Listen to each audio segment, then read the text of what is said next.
Hi, good day. It's Margaret here with Creative Stamping with Margaret. I'm so excited today because I'm kicking off my Christmas in July projects for the next 4 weeks. On Wednesdays and Fridays, I will be posting holiday project using items from the annual catalog, as well as the new mini catalog that, as a demonstrator, I was able to pre-order some materials from, different stamp sets and holiday materials. And I'm excited because my order is slated to be delivered today, so I'll maybe hop on Facebook and do a holiday unboxing. But on to today's project. Don't you like my fancy Christmas in July sign? Anyway, today's project uses the Tidings of Christmas suite, some elements from that. We have the Tidings of Christmas Designer Series paper, and I'm using the Tidings&Trimmings trimming stamp set. As you notice, this is a traditional looking card with our greens and reds that we typically associate with holiday colors. And this set is found in the 2021-2022 annual catalog, and you'll find all of the elements in this suite on page 88 and 89. And just to note, you will find a list of the materials that I've used on my blog, Creative Stamping with Margaret. I have listed there all of the dimensions for the papers that we're using so that you can refer to that. So don't worry about writing all of this down. Check out the blog. All of that information will be there. So let me set these items aside and pull the materials that I have for the card.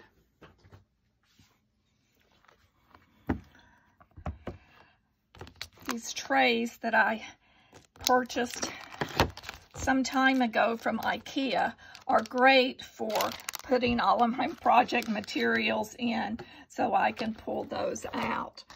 But what I have here are our pre-cut pieces, and I did want to let you know I am using the layering circles dies, and the ones that I've used, I have noted the dimensions, the approximate dimensions of them on the blog, but it's the 2 3/4 scalloped is what that measured out to be, and then the round one, which is approximately 2 5/8, and as you see, they fit one inside the other.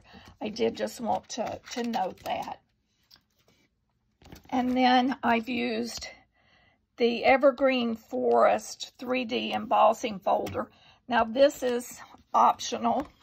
As you see on the card, I did use it to emboss the Evening Evergreen cardstock that's layered behind the Designer Series paper. You could leave that plain if you wanted, but I did like the little bit of texture embossing that gives. We're using soft succulent ink pad. And then from the stamp set, I've used the sentiment that says it's the most wonderful time of the year for the front. And then on the interior, I used the wishing you a joyful Christmas and a happy new year along with the bow.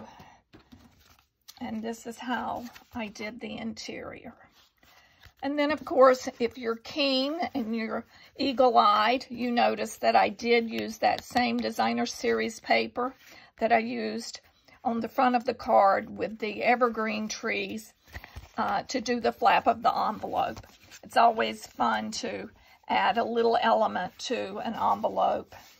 You could also stamp on the front, and I probably will before I send this off in December, but I just wanted to make that note. So let me pull the items aside here that I need and get started assembling our card.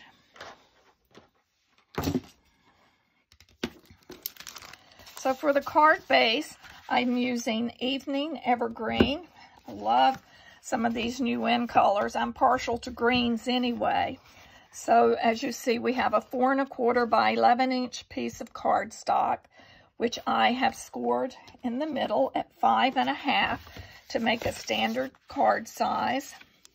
So we'll fold that in half, use our bone folder to burnish so that we get a nice crease.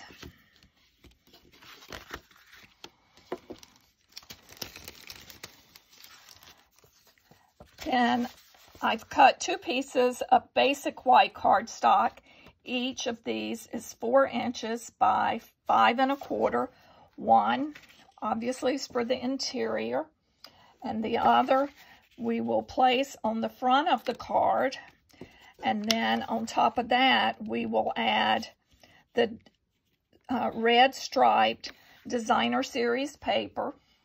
And this designer series paper comes in that suite, so it's the Tidings of Christmas. So there's a lot of different traditional colors that you can use to select for your card, but I just really liked this red stripe. I thought it went well with the evergreens. So we do not want to attach this whisper or the basic white layer yet to the card, because as you'll notice, I have wrapped that around before I attached it. So I'm going to use a little bit of the multi-purpose adhesive, and I am using that versus the Stampin' Seal because I've got just a very narrow border, as you'll notice, very narrow around the edge. And I find by using the liquid adhesive, I have just a little bit more time to adjust if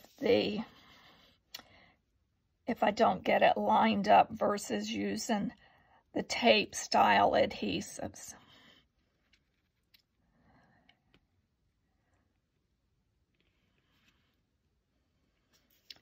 So let's get this lined up here. There, that gives me that nice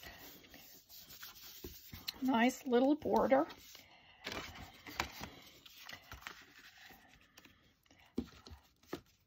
And then the next thing, as you'll notice on the card, I'm going to pull in the designer series paper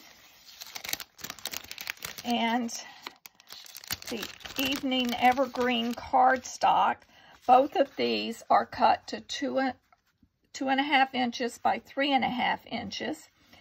And as you see, I've texture embossed that cardstock. As mentioned earlier, you can leave that plain if you wish, but I just thought that texture added a little to it.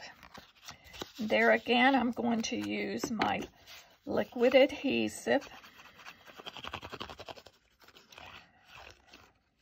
It took me a while to become a fan of this adhesive. I always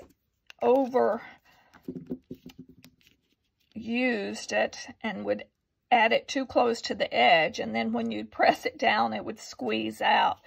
But I've gotten better with practicing using this. So now I've become a huge fan. So I'm going to lay this at an angle and try to keep it, approximately, it looks like it's about 1/2 inch, 3/4 of an inch at an angle from each corner. And now I'm going to take the designer series paper piece. As you notice, the trees and the stripe are reverse of each other on the designer series paper. So they work well together. And then I'm just putting this at another little angle. I'm not doing it quite as dramatic an angle as I did the other. But we have those lined up. Now we're going to take and put our ribbon about 1/3 of the way up. And for this, I will use a little bit of the snail adhesive to hold one in. And I did not give you the dimensions for cutting this. I find that by leaving the ribbon on the spool, I don't waste as much when I'm cutting. But it's roughly, oh, this is 4 1/4, so probably 5 1/2 inches across, maybe even 6. So we'll add that ribbon and just add a little bit of adhesive to hold it in place. Make sure we have it even there. Now we can add this to the front of our card, and by doing that, I like to use the bits and pieces left from my dimensionals. So I just pull this. I always save these odd pieces along the edge that remain, and just tear these strips, place them along the card. It's a great way to use every single bit of the dimensionals pack.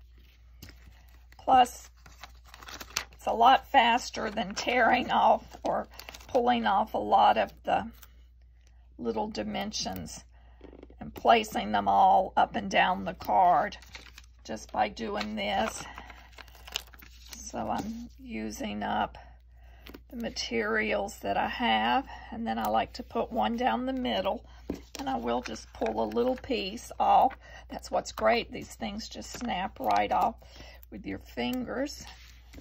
So now that I've got the back covered, I'll just pull off the protective pieces and get it all set. Can y'all believe that we're already into July and Christmas is just a little over 5 months away? It'll be here before we know it. And if you read my blog post, you'll notice I put information in there that Hallmark is starting their Christmas in July movies this weekend. So I'm excited about that. Yes, they're sort of predictable movies and a little sappy, as my husband calls them at times, but that's okay. I enjoy it, and it's a nice little break.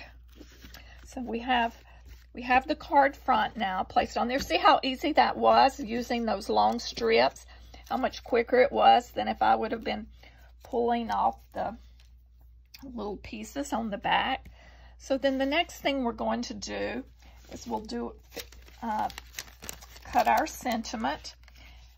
And for that, a piece of approximately 2 3/4 inch square, or, you know, obviously you can use scrap of your basic white cardstock. We'll stamp the sentiment, and I used the soft succulent. You could use the evening evergreen ink as well. I just wanted a little bit softer appearance in the green. So we just stamp that.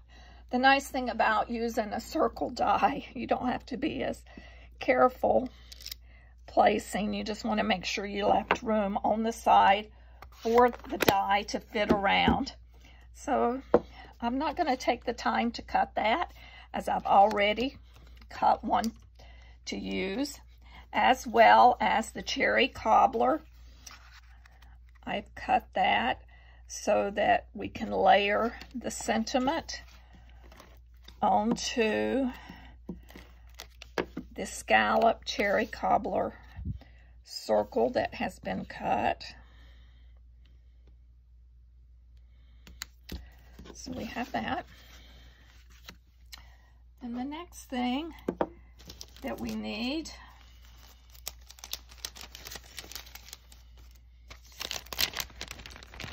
you will need to take a scrap piece of your evening evergreen cardstock and cut 4 of the holly leaves.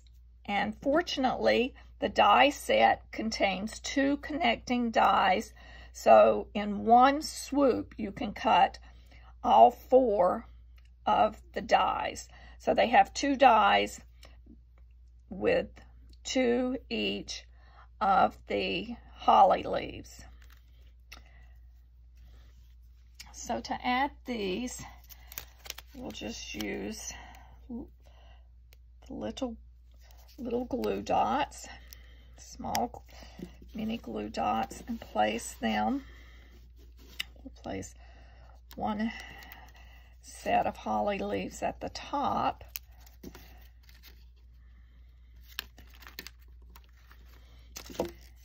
And we'll place another down at the bottom by the sentiment.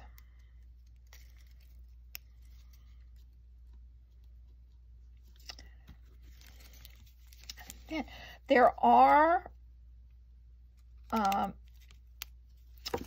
or I should say there is a die that has a lot of little circles in it to cut the berries out of cardstock. But instead of cutting the small little berries, I thought the red rhinestones were perfect to use. Plus they add just a little bit more glimmer to the front of the card. So let's put, oops, I've got a little too much of that. Let me pull that out. I think I just used the last of my putty.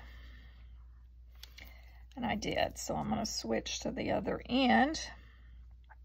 And we'll put 3 the basic rhinestones for 3 berries by each pair of holly leaves.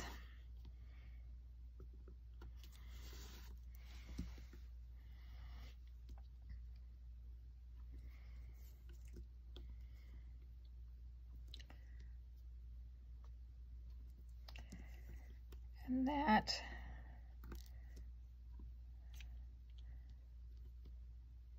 adds just that little extra touch. Let me move these to the side. And then for this, I will use dimensionals on the back.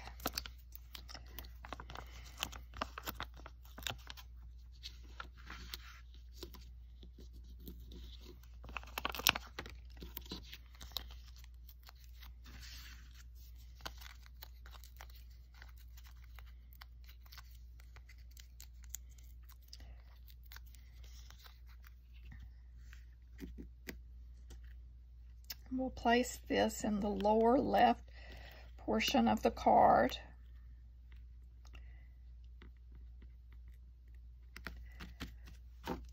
And then to finish it off, I did use that same ribbon, which is the open weave, and it's in the evening evergreen color that I've tied a little bow, and we'll just place it to the side of our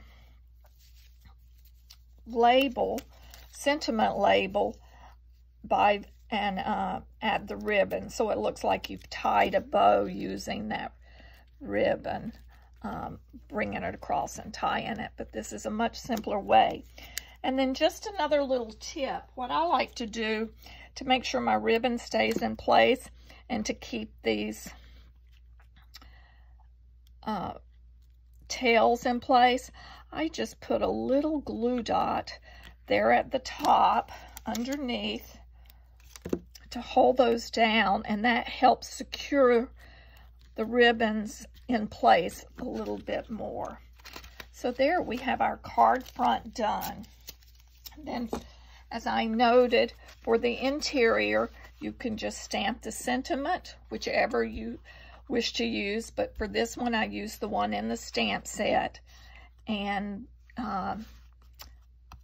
the little bow to give it a touch. And then just a tip, a couple tips. When you go to do your flap, if you've never done this before on your envelope, you'll just use your liquid adhesive, attach the piece of designer series paper, just abut the edge up against the fold line. I like to glue that, set it aside, let this liquid glue dry for a little while. You know, just it dries quickly, but I do like to give it a few minutes. Then you'll just flip it over, take your paper snips, and then just trim around. And then you have a gorgeous envelope to include your card in. Thanks for joining me today for the first of our Christmas in July projects. As noted, you can find all the dimensions for cutting your materials at creativestampingwithmargaret.com. Check back in 2 days, which will be Friday. I will be posting another project and video for our Christmas in July. Have a great week.